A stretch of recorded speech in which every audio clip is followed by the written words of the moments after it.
Hello, എല്ലാവർക്കും നമസ്കാരം. Welcome to my channel mother bird.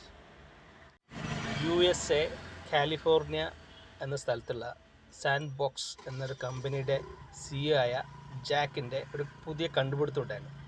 Virtual human body എന്നാണ് അത് അറിയപ്പെടുന്നത്. അതായത് ഈ കമ്പ്യൂട്ടറുകളുടെ സഹായത്തോടെ ഒരു മനുഷ്യ ശരീരം കൃത്യമായി കമ്പ്യൂട്ടറിൽ സൃഷ്ടിച്ചെടുക്കുക. ആയിരക്കണക്കിന് കമ്പ്യൂട്ടറുകളുടെ സഹായത്തോടെയാണ് അത് സംഭവിക്കുന്നത്. അപ്പോൾ അങ്ങനെ ഒരു കണ്ടുപിടുത്തം ഒരു വളരെ നല്ല സംഭവമാണ്. കാരണം വെച്ചാൽ ഇത്തരത്തിലുള്ള കണ്ടുപിടുത്തത്തിൻ്റെ ഒരു പെർഫെക്റ്റ് നമ്മുടെ ഏറ്റവും വലിയ മനുഷ്യന്മാർ ഇന്ന് ഇടപെടുന്ന ഒരു മേഖലയാണല്ലോ ഈ മെഡിക്കൽ ഫീൽഡ്. അപ്പോൾ ഇത് ഈ ഡ്രഗ്സുകളുടെ കണ്ടുപിടുത്തം, അതായത് ഓരോ രോഗത്തിന് അനുയോജ്യമായ മരുന്നുകളുടെ കണ്ടുപിടുത്തം എന്ന് പറയുന്നത് വലിയൊരു ഘടകമാണ്. അപ്പോൾ അത്തരത്തിലുള്ള ഒരു മരുന്നുകളുടെ കണ്ടുപിടുത്തത്തിന് വളരെയധികം സഹായിക്കുന്ന ഒരു സംഭവമാണ് ഇത്.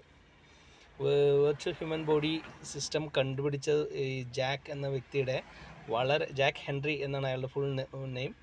അപ്പോൾ ഇദ്ദേഹത്തിൻ്റെ ഈ കണ്ടുപിടുത്തത്തിലൂടെ വളരെയധികം കാരണം $2 ബില്യൺ, $20 ബില്യൺ അല്ലെങ്കിൽ അങ്ങനെ വലിയൊരു എമൗണ്ട് ചിലവാകുന്ന ഒരു മേഖലയാണ് നമ്മുടെ ഈ മെഡിക്കൽ ഫീൽഡ്. കാരണം ഒരു മരുന്ന് കണ്ടുപിടിക്കുക എന്ന് പറയുന്നത്. അപ്പോൾ അത്തരത്തിലുള്ള മരുന്ന് കണ്ടുപിടിക്കുന്നതിന് വളരെ ഈസി ആക്കുന്ന ഒരു വേ കൂടിയാണ് ഇദ്ദേഹത്തിൻ്റെ ഈ കണ്ടുപിടുത്തം. അപ്പോൾ ഇതിൽ എന്താണ് സംഭവിക്കുന്നത് വെച്ചാൽ, ഈ ഒരു കണ്ടുപിടുത്തത്തിലൂടെ നമ്മൾ കമ്പ്യൂട്ടറിൻ്റെ സഹായത്തോടെ ഉണ്ടാക്കുന്ന വെർച്വൽ ഹ്യൂമൻ ബോഡിയിൽ വളരെ ടെക്നിക്കലി ആയിട്ട് അതിനെ നമ്മളെ ഓരോ കെമിക്കലിനെയും മെഡിസിൻ ഉണ്ടാക്കുന്ന കെമിക്കൽസിൻ്റെ ഓരോ വേർഡ്സിൻ്റെ ഒരു പ്രത്യേക തരത്തിൽ കമ്പ്യൂട്ടറിൻ്റെതായ ലാംഗ്വേജിലേക്ക് ഡെവലപ്പ് ചെയ്തിട്ടുണ്ട്. അപ്പോൾ ഇത്തരത്തിലുള്ള ഡെവലപ്പ് ചെയ്ത് കാൽക്കുലേഷനിലൂടെ സൃഷ്ടിച്ചെടുക്കുന്ന മരുന്നുകൾ ഈ വെർച്വൽ ബോഡിയിൽ ഇൻജെക്റ്റ് ചെയ്യും. അപ്പോൾ ആ വെർച്വൽ ബോഡിയിൽ അത് എത്രത്തോളം എഫക്റ്റഡ് ആണ്, ആ രോഗത്തിന് അത് എത്രത്തോളം, അത് എങ്ങനെയൊക്കെ വർക്ക് ചെയ്യുന്നുണ്ട്, അതിൻ്റെ വർക്കിംഗ് കണ്ടീഷൻസ്. അപ്പോൾ അങ്ങനെ വർക്ക് ചെയ്ത് കഴിഞ്ഞാൽ അതുണ്ടാവുന്ന അതിൻ്റെ പോസിറ്റീവ്സ് നെഗറ്റീവ്സ് വളരെ കൃത്യമായിട്ട് കമ്പ്യൂട്ടർ ജനറേറ്റ് ചെയ്ത് തരും. അപ്പോൾ വളരെ പെട്ടെന്ന് തന്നെ നമുക്ക് ഇത്തരത്തിലുള്ള കണ്ടുപിടുത്തങ്ങൾ കൊണ്ട് നമുക്ക് പുതിയ മരുന്നുകൾ കണ്ടുപിടിക്കാൻ വളരെ ഈസിയാണ്. പണ്ട് നിങ്ങൾക്കറിയുന്ന കാര്യങ്ങളായിരിക്കും. പലതരം മൃഗങ്ങളിലായാലും മറ്റ് മനുഷ്യരിലായാലും അങ്ങനെ ഒരു 600 ബില്യണോളം ഡ്രഗ്സുകൾ നമ്മൾ കണ്ടുപിടിച്ചിട്ട് അത് ഫെയിലിയറായി പോയിട്ടുണ്ട്.